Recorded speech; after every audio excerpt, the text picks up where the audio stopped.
بسم اللہ الرحمن الرحیم۔ محترم ناظرین السلام علیکم۔ محترم ناظرین، ایک حافظ قرآن لڑکی قرآن پاک کی تلاوت کرتے کرتے وہ جانور کیوں بن گئی؟ آخر اس پر اللہ کا اتنا دردناک عذاب کیوں آیا؟ وہ قرآن مجید کی تلاوت کرتے وقت کیا غلطی کرتی تھی؟ محترم ناظرین، وہ گناہ جاننے کے لیے ہمارے ساتھ آخر تک ضرور رہیے گا، کیونکہ یہ واقعہ ہم لوگوں کے لیے عبرتناک اور سبق آموز واقعہ ہے، اور خاص کر ہماری ماں بہنیں اس واقعہ کو ضرور سنیے۔ محترم ناظرین، پاکستان کے دور دراز علاقے میں عبد الرحمن اپنی بیوی زینب اور 1 سال کی بیٹی نفیسہ کے ساتھ رہتا تھا۔ عبد الرحمن بہت ہی نیک اور رحم دل انسان تھا۔ وہ روز صبح فجر کی نماز کے بعد ندی سے مچھلیاں پکڑ کر لاتا اور انہیں بازار میں بیچ کر اپنا اور اپنی بیوی اور بیٹی کا پیٹ پالتا تھا۔ عبد الرحمن کی بیوی زینب بہت ہی لالچی اور سخت دل تھی۔ ایک دن عبد الرحمن اپنی بیوی سے کہنے لگا کہ آج میری طبیعت ٹھیک نہیں ہے، میں سوچ رہا ہوں آج ندی کنارے نہ جاؤں اور گھر پر ہی آرام کر لوں۔ اس کی بیوی غصے سے منہ میں بڑبڑاتے ہوئے بولنے لگی، تمہیں کبھی سر میں درد ہوتا ہے تو کبھی پیٹ میں درد شروع ہو جاتا ہے، ہر وقت کام نہ کرنے کے صرف بہانے ہی ڈھونڈتے رہتے ہو۔ عبد الرحمن اپنی بیوی سے کہنے لگا کہ نہیں، میں سچ کہہ رہا ہوں، آج میری طبیعت ٹھیک نہیں لگ رہی۔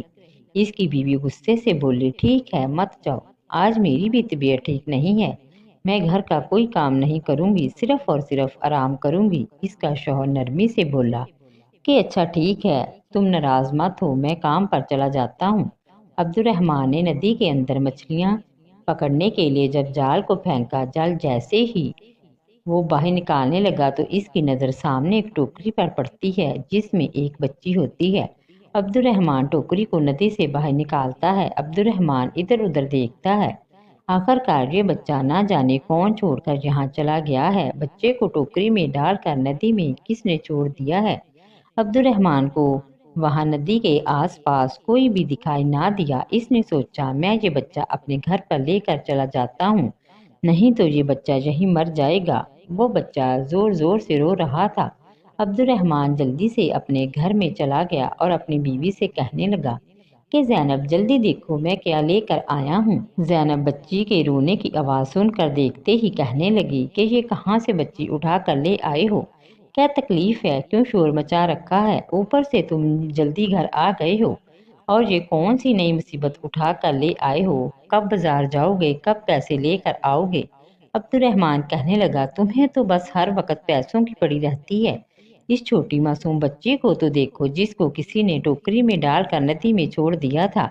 زینب غصے سے کہنے لگی، جس کا بچہ ہے، اگر اس نے چھوڑ دیا ہے تو تم اسے یہاں کیوں اٹھا کر لے آئے ہو۔ عبد الرحمن اپنی بیوی سے کہنے لگا کہ تم کیسی باتیں کر رہی ہو، اگر میں اسے گھر نہیں لاتا تو کیا وہاں ندی میں مچھلیوں کا چارہ بننے کے لیے چھوڑ دیتا۔ زینب غصے سے کہنے لگی کہ اس بچی کو مچھلیاں کھائیں یا کوئی جانور کھائیں، اس مصیبت کو میں اپنے گھر کبھی نہیں رکھوں گی۔ عبد الرحمن بیوی سے یہ بات سن کر غصے سے لال پیلا ہو گیا، کہنے لگا، بس بہت ہو گیا، میں آج کے بعد تمہاری کوئی بات نہیں مانوں گا، بہت تمہاری من مانی ہو چکی ہے، اب تم میری ایک بات دھیان سے سنو، یہ بچی اب اسی گھر میں رہے گی اور نفیسہ کے ساتھ ہم اسے بھی پال لیں گے، اور اس بارے میں اب مجھ سے دوبارہ کوئی بات نہیں کرنی ہے۔ زینب نے پہلی دفعہ اپنے شوہر کو اس طرح غصے سے اپنے ساتھ بات کرتے ہوئے دیکھا تو وہ بہت زیادہ گھبرا گئی اور خاموشی سے اس بچے کو اپنے ساتھ رکھنے کے لیے تیار ہو گئی۔ عبد الرحمن نے بڑے پیار سے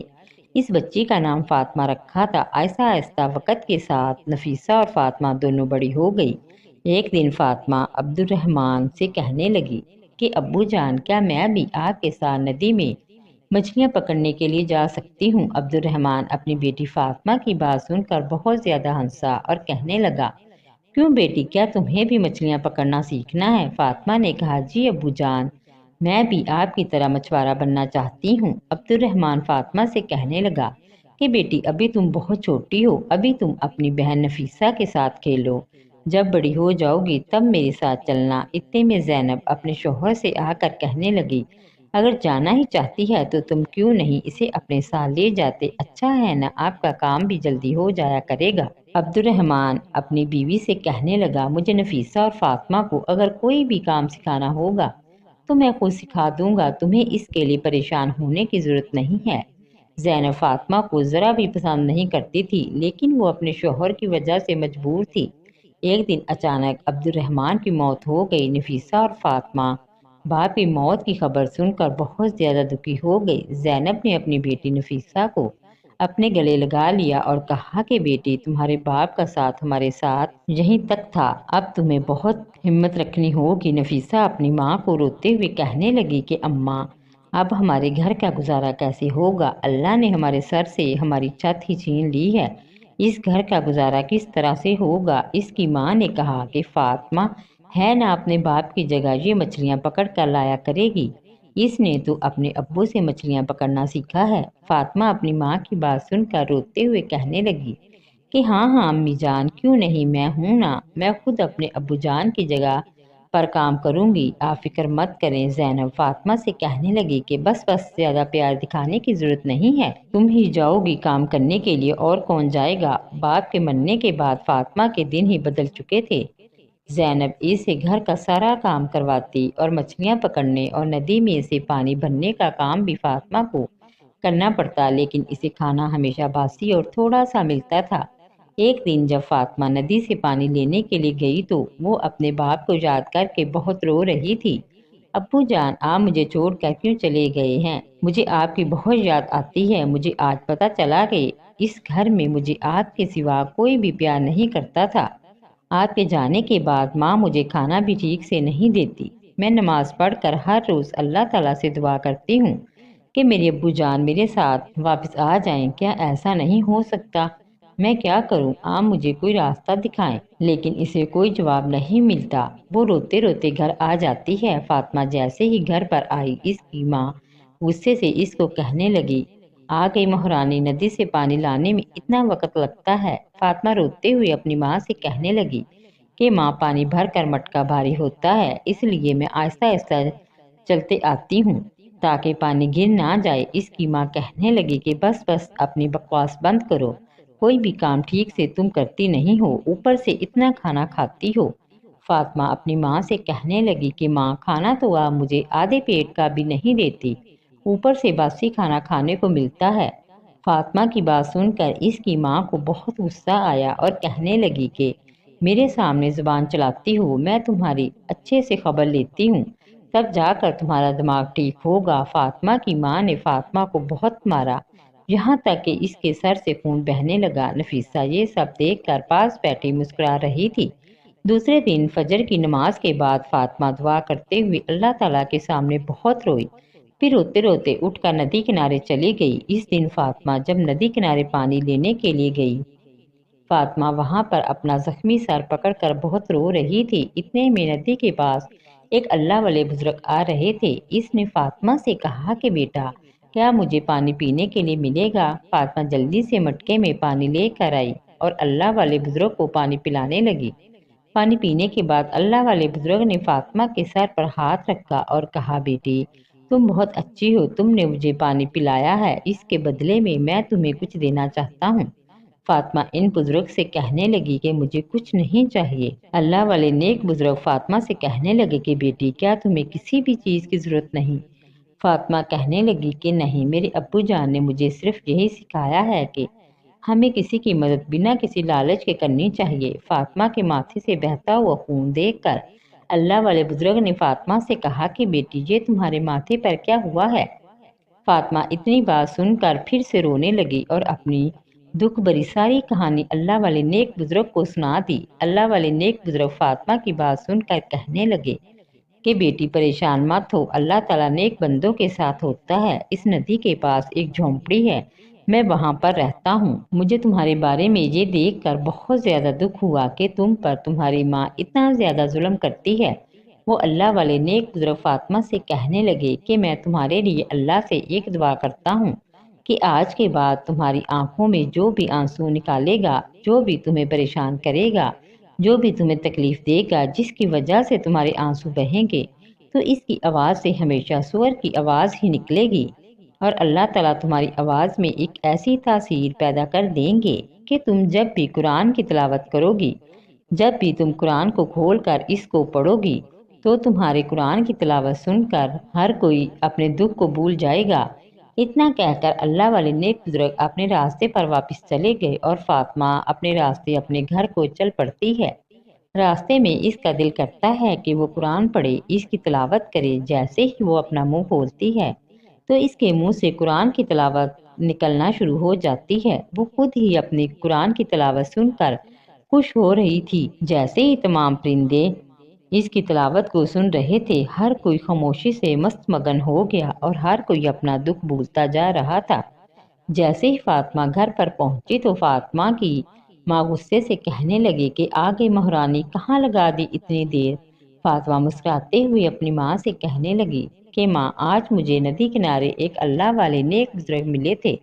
وہ اللہ کے بہت ہی عبادت گزار بندے ہیں، اگر وہ مٹی میں ہاتھ ڈال دیں تو سونا بن جاتی ہے۔ فاطمہ کی ماں بات سن کر کہنے لگی کہ کیا بکواس کر رہی ہو؟ کیا ایسا بھی ہو سکتا ہے؟ جاؤ جا کر گھر کے کام کرو، دیکھو سارا گھر گندا پڑا ہوا ہے۔ فاطمہ کچن میں جا کر برتن دھونے لگی۔ برتن دھوتے دھوتے اس کے ہاتھ سے ایک کانچ کا گلاس ٹوٹ گیا۔ جیسے ہی گلاس ٹوٹا تو اس کی بہن پاس ہی کھڑی تھی۔ اس نے فوراً سے اس کے منہ پر تھپڑ مار دیا اور فاطمہ رونے لگی۔ اس کی آنکھوں سے آنسو آنا شروع ہو گئے۔ جیسے ہی اس کی آنکھوں میں آنسو آئے اور مارنے والی بہن نفیسہ کی آواز بدل چکی تھی، کچھ کہنے کے لیے اب منہ کھولا تو اس کی زبان سے سور کی آواز نکل رہی تھی۔ اس کی ماں بھی یہ دیکھ کر حیران رہ گئی اور فاطمہ سے کہنے لگی کہ بتاؤ تم نے میری بیٹی کے ساتھ کیا کیا ہے؟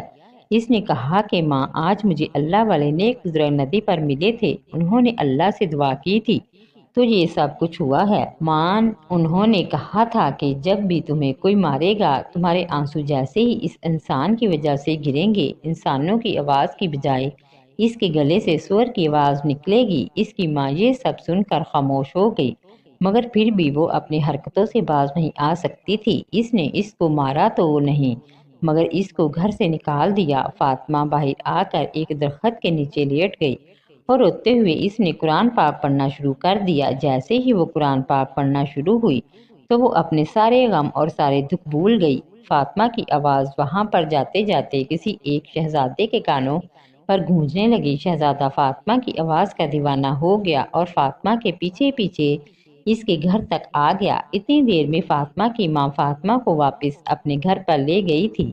شہزادے نے فاطمہ کے گھر کا دروازہ بجایا تو اندر سے فاطمہ کی ماں باہر دروازے پر آ گئی۔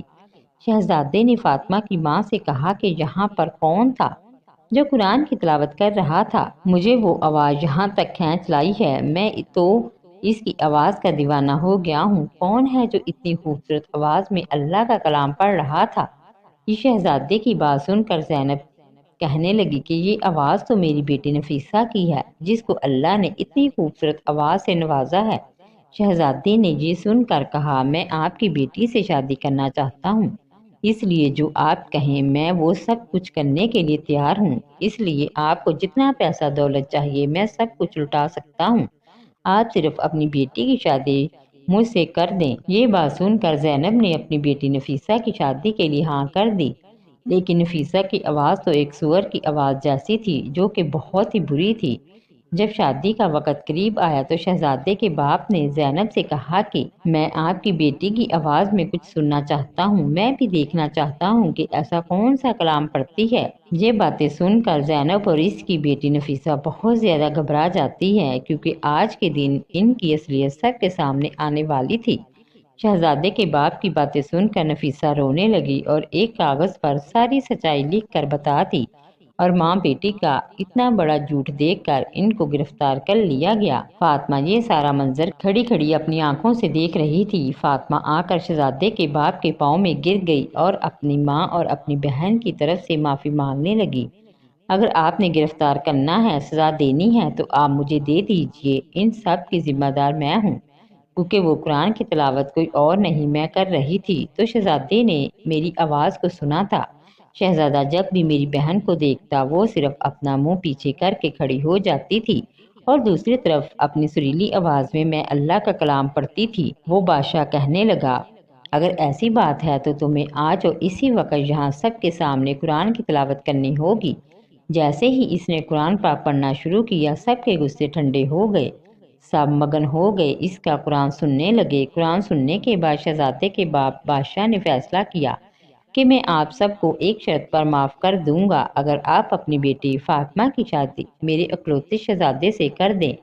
فاطمہ کی ماں نے اپنی بیٹی فاطمہ سے ہاتھ جوڑ کر اپنے گناہوں کی معافی مانگی اور کہا کہ بیٹی مجھے اور اپنی بہن کو معاف کر دو، ہم نے تمہارے اوپر بہت سارے ظلم اور زیادتی کی، آج تم نے میری اور اپنی بہن کی جان بچا لی اور آج ہماری خاطر اس شادی کے لیے ہاں کر دو۔ فاطمہ نے اپنی ماں کو معاف کر دیا اور شہزادے سے شادی کے لیے ہاں کر دی۔ فاطمہ اور شہزادے کی شادی کر دی گئی۔ فاطمہ کو بہت ہی اچھا سسرال ملا جہاں وہ اپنی باقی کی زندگی راجکماریوں کی طرح گزارنے لگی۔ محترم ناظرین، یہ تھی ہماری آج کی ویڈیو۔ اگر آپ کو ویڈیو اچھی لگی ہو تو لائک اینڈ شیئر کیجیے اور مزید ایسی ویڈیو کے لیے میرا چینل سبسکرائب کریں اور بیل آئیکن کو پریس کر کے آل کا نوٹیفیکیشن آن کر لیں۔ شکریہ۔